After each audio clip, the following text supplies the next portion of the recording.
क्या आपने ITR file करने में गलती की है? अगर हाँ, तो आपके पास इनकम टैक्स डिपार्टमेंट की तरफ से सेक्शन 139(9) के तहत नोटिस आया होगा। अगर हाँ, तो ये वीडियो अंत तक जरूर देखिएगा, नहीं तो आप एक मुसीबत में पड़ जाएंगे। जिन टैक्स पेयर्स ने ITR फाइल करने में कोई गलती की है, उन्हें इनकम टैक्स डिपार्टमेंट की ओर से नोटिस भेजा जा रहा है, जिसको डिफेक्टिव ITR नोटिस कहा जाता है।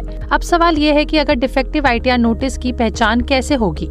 देखिए, डिफेक्टिव ITR नोटिस आपके डिपार्टमेंट की ओर से सेक्शन 139(9) के तहत भेजा जाता है।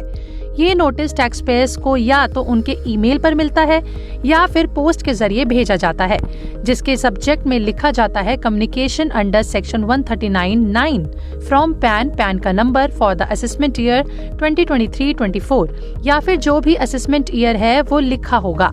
इससे आप अपने डिफेक्टिव ITR नोटिस की पहचान कर सकते हैं।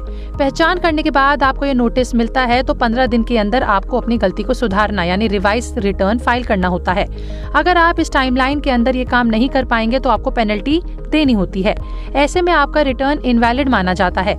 इसका मतलब ये कि आपने उस असेसमेंट ईयर के लिए ITR फाइल ही नहीं किया। अपनी गलती को सुधारने के लिए आपके पास 15 दिन का टाइम होता है, या तो आप उसको एक्सटेंड करवा सकते हैं अप्लाई कर। अब इसके बाद सवाल ये है कि डिफेक्टिव ITR की गलती कैसे सुधारें।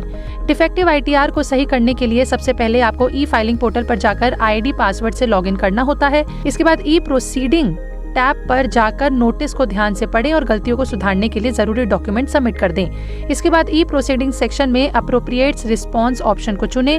नया पेज खुलेगा, वहां गलतियों को सुधार कर जरूरी डॉक्यूमेंट्स अपलोड कर दें। सभी जरूरी बदलाव करने के बाद एक बार क्रॉस चेक जरूर कर लें और फिर ई-फाइलिंग पोर्टल के जरिए रिवाइज रिटर्न सबमिट कर दें। इनकम टैक्स डिपार्टमेंट आपको रिवाइज रिटर्न मिलने के बाद आपको एक्नॉलेजमेंट के लिए एक रिसीट भेजेगा। तो इस तरीके से आप अपने डिफेक्टिव ITR की गलती सुधार सकते हैं। अगर वीडियो अच्छी लगी हो तो लाइक शेयर करना ना भूलें और हमारे चैनल पैसा लाइफ को अभी सब्सक्राइब कर लें।